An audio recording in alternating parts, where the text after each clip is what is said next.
Hello students, मैं हूं इंद्रजीत, आपका इंग्लिश कोच। और आज हम लोग करने वाले हैं इंट्रोडक्शन ऑफ इंग्लिश ग्रामर। ये वीडियो एग्जामिनेशन के पॉइंट ऑफ व्यू से बहुत इंपॉर्टेंट होने वाला है, इसलिए हमारे साथ बने रहें।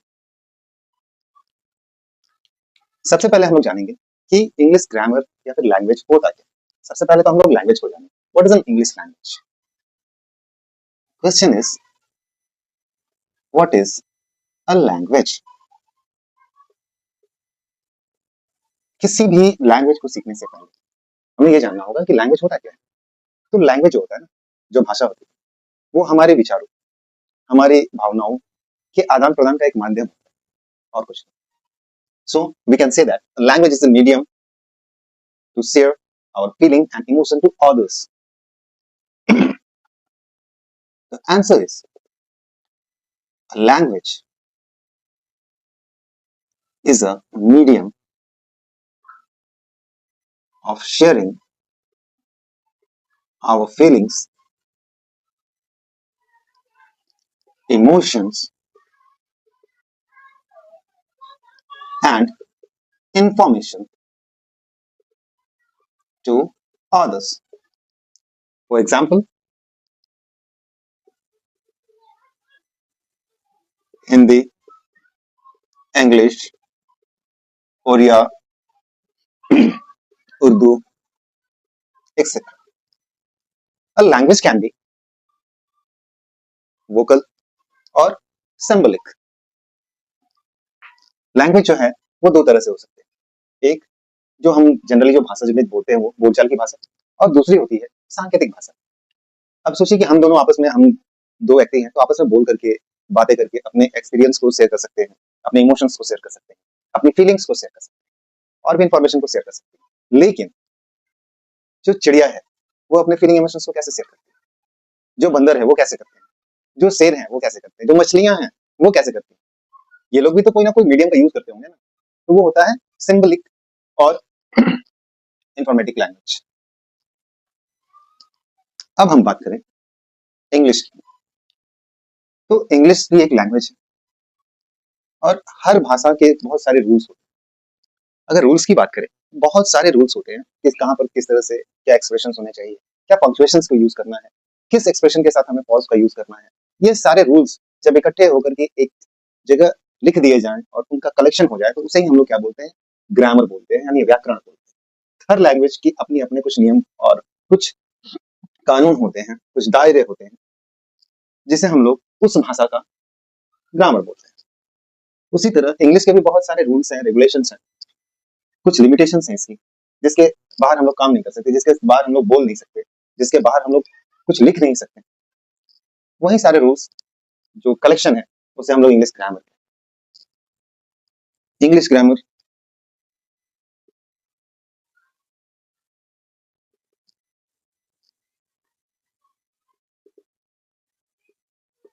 English grammar is a set of rules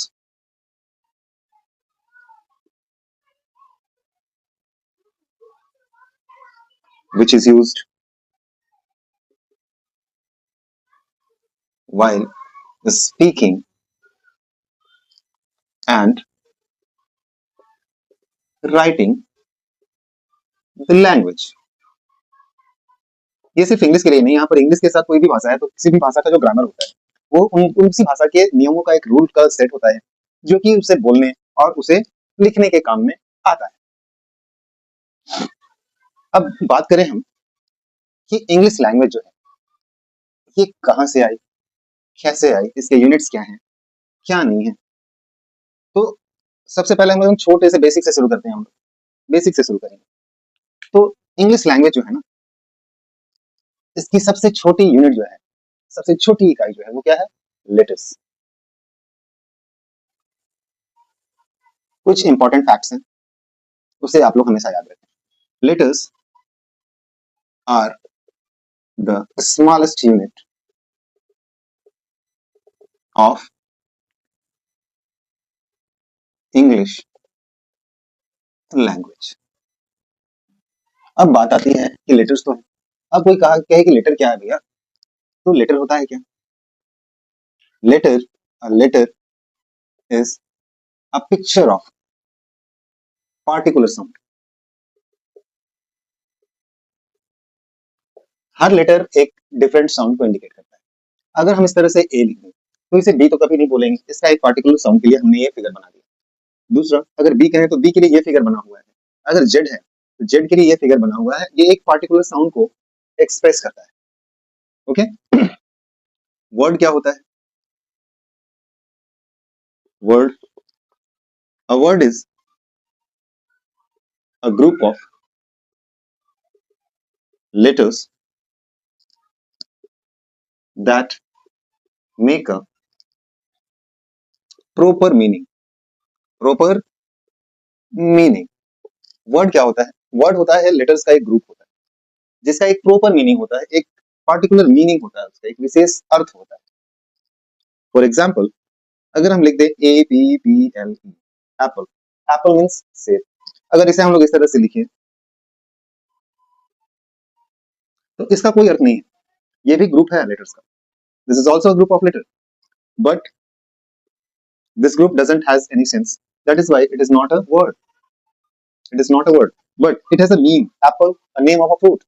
That is why this we can say that this group of word is a word. Okay. अब हम लोग देखते हैं कि सेंटेंस क्या है।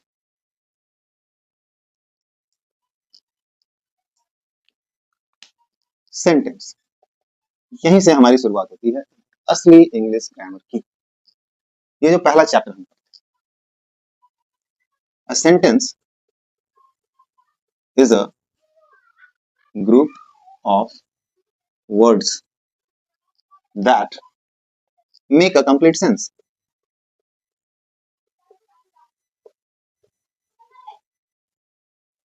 सेंटेंस क्या होता है? वर्ड्स का एक ग्रुप होता है जिसका एक कंप्लीट सेंस होता है, यानी पूर्ण अर्थ होता है।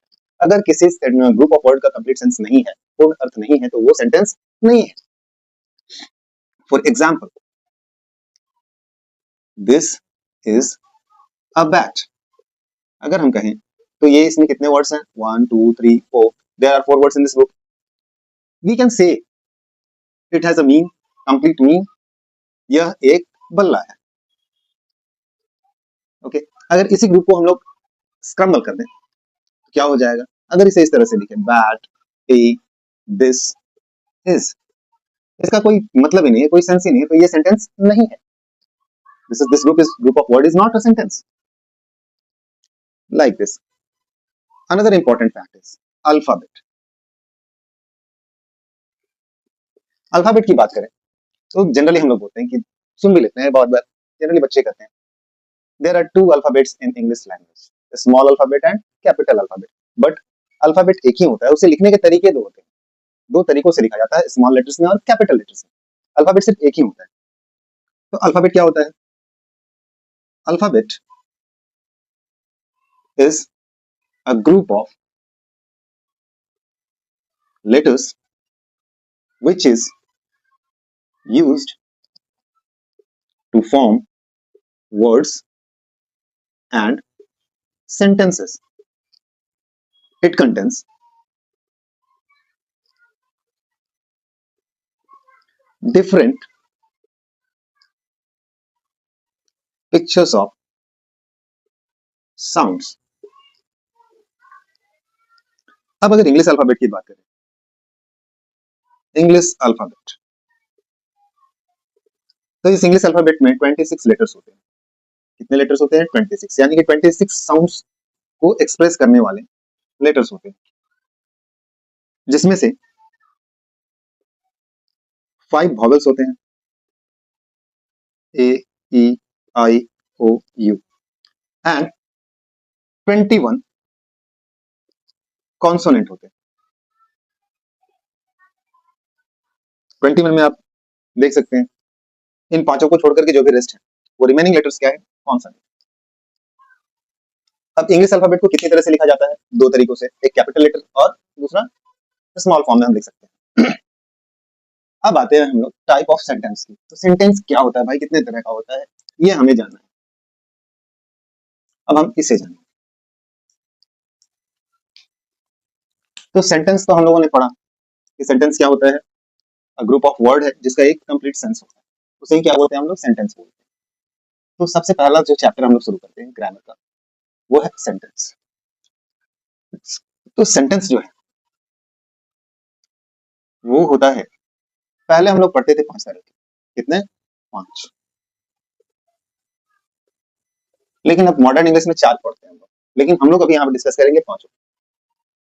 पहला होता है असर्टिव सेंटेंस, दूसरा होता है इम्परेटिव, तीसरा होता है इंटरोगेटिव, चौथा होता है ऑप्टेटिव, ऑप्टेटिव सेंटेंस, और तीसरा होता है exclamatory.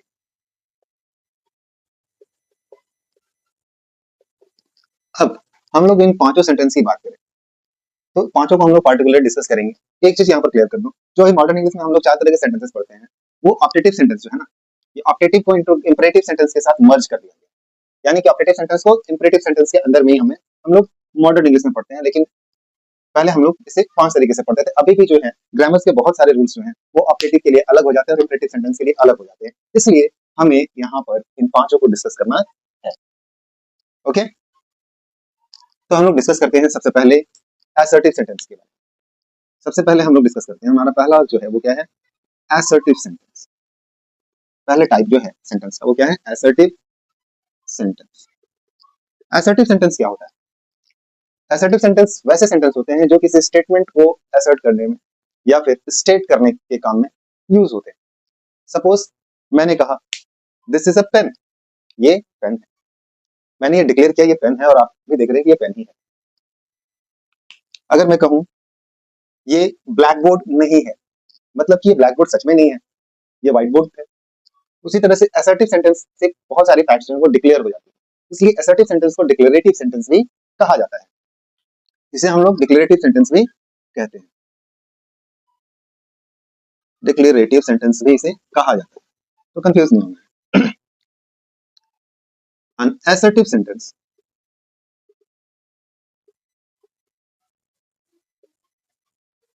is used to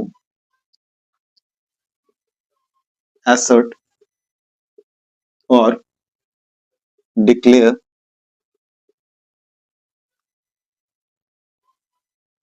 some statements। assertive sentence कहाँ यूज होता है, किसी भी स्टेटमेंट को या फिर फैक्ट को डिक्लेयर करने में या असर्ट करने में हम लोग इस सेंटेंस का यूज करते हैं, या फिर हम इसे ऐसे भी कह सकते हैं, which sentences are used to assert or declare some statements or facts called the assertive sentence।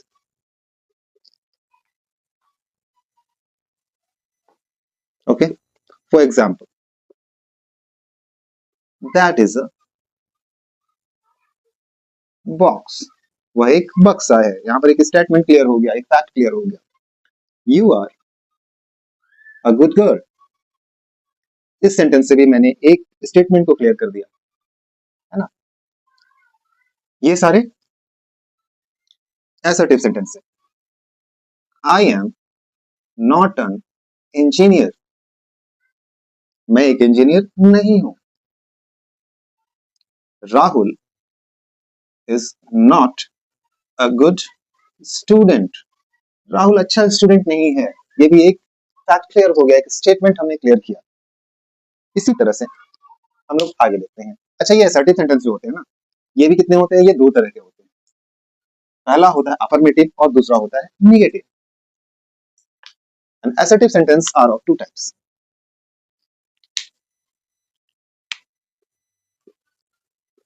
And assertive sentences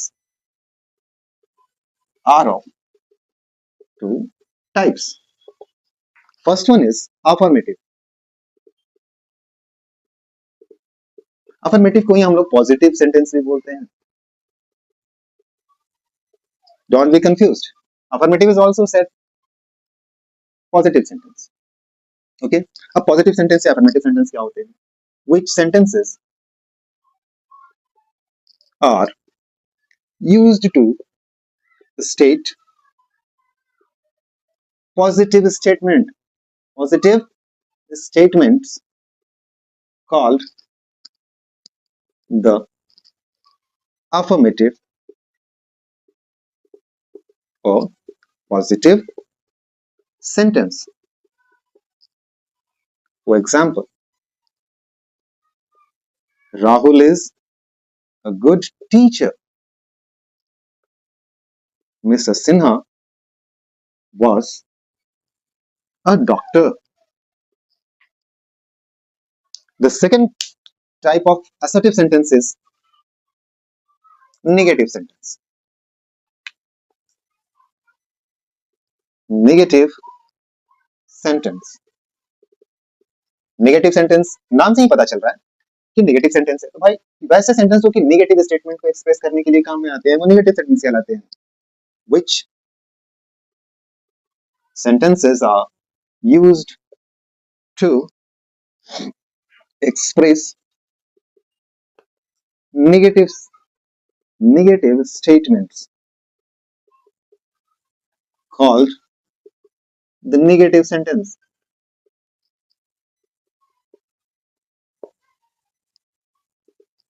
It contains following words: no, not, never, neither, nor, etc. For example, I am not an engineer. You are not a watchman. Okay? I think ये सारी चीजें जो है वो clear हो चुकी होंगी. अब हमें नहीं लगता कि असर्टिव सेंटेंस में कोई दिक्कत होनी चाहिए आप लोगों को. अब बात आती है इंपरेटिव सेंटेंस की. तो इंपरेटिव सेंटेंस जैसा कि नाम से ही पता चल रहा है इंपरेटिव, यानी कि इसमें इस सेंटेंस में सारा खेल जो है वो इंप्रेशंस का है. कैसे देखते हैं. The second type of sentences imperative sentence.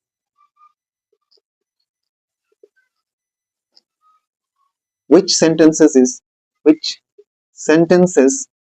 are used to express a command, order, and request called the imperative sentence.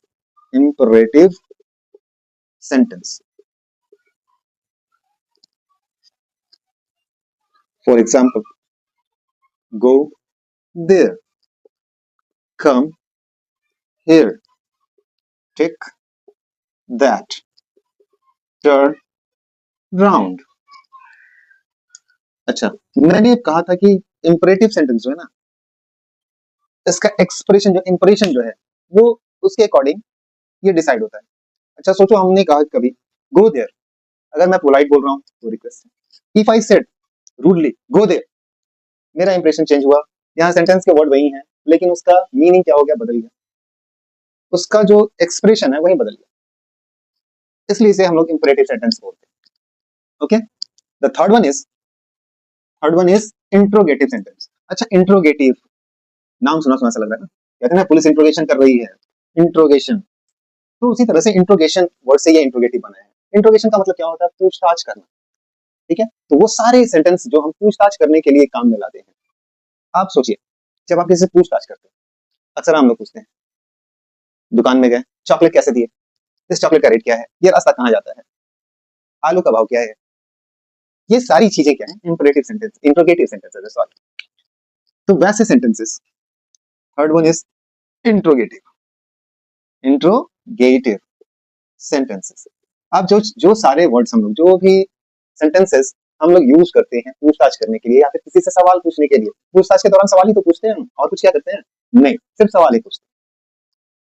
तो वे सारे word sentences, which sentences are used to ask questions or to interrogate someone, called the interrogative sentence. Interrogative sentence. For example, what is your name? Where do you live? Which is your favorite dish? Which is your favorite dish? Why are you smiling? ये सारे जो sentences हैं वो क्या है? Interrogative sentence. यहाँ पर एक और फैक्ट है जिसे आप लिख लें, an interrogative sentence. An interrogative sentence starts with capital letter and ends with note of interrogation. यानी ये क्वेश्चन मार्क जिसे हम लोग बोलते हैं, इसे हम लोग नोट ऑफ इंट्रोगेशन कहते हैं। ओके, ये भी क्लियर। अब बात आती है ऑप्टेटिव सेंटेंस की।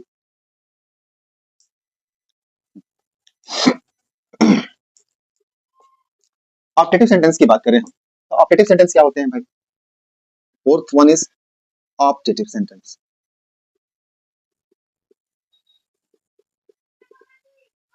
Which sentences are used to? Which sentences are used to wish, pray, curse, etc. to any person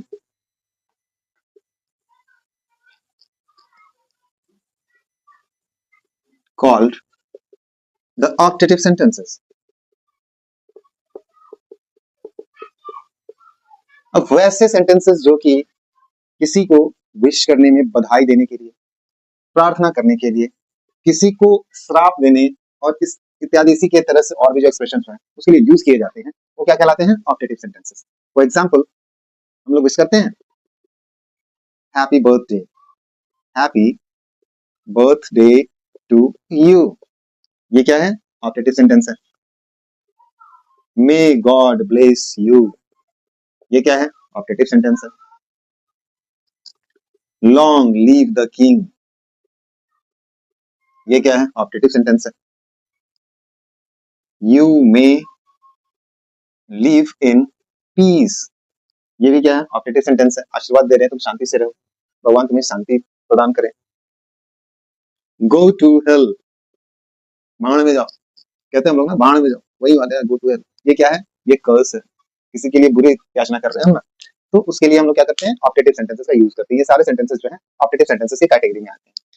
अब हमारा जो लास्ट सेंटेंस है ना, वो क्या है? एक्सक्लेमेटरी। अच्छा सोचो, एक्सक्लेमेटरी क्या हो सकता है? सोचो सोचो, सोच कर बताऊं एक्सक्लेमेटरी क्या हो सकता है? सोचो, आपको मस्ती में जा रहे हो गाना गाते हुए, अचानक से ठेस लगी, मुंह से क्या निकला? आउच। आप गिर गए, आउच, बड़ी चोट लग गई। तो जो सडन फीलिंग कुछ एक्सप्रेस करता है, अचानक से आपका मूड बदल जाए, आप रूडली जा रहे हो, अचानक से आपने कुछ ऐसी चीजें, वाओ व्हाट अ साइट। तो इस तरह के जो एक्सप्रेशन अचानक से निकलते हैं ना, उसे ही हम लोग एक्सक्लेमेटरी सेंटेंसेस में एक्सप्रेस करते हैं। Fifth one is exclamatory. Exclamatory sentences. Exclamatory sentence क्या हो गए? जैसा कि मैंने बताया, which sentences are used to express our sudden feelings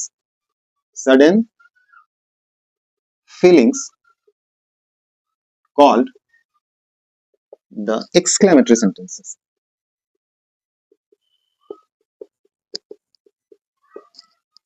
For example, अच्छा एक और चीज है यहाँ पर देखें, an exclamatory sentence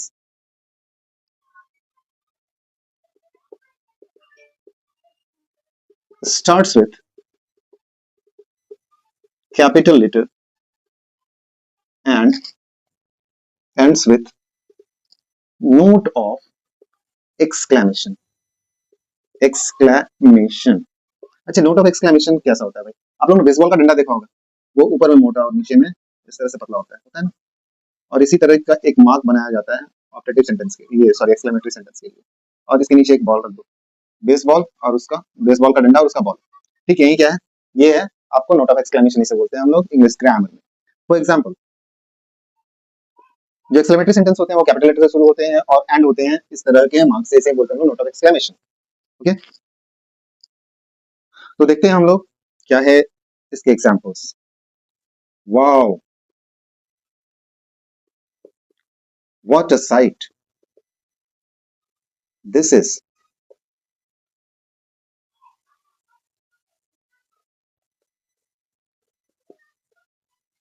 hurrah, we won the match.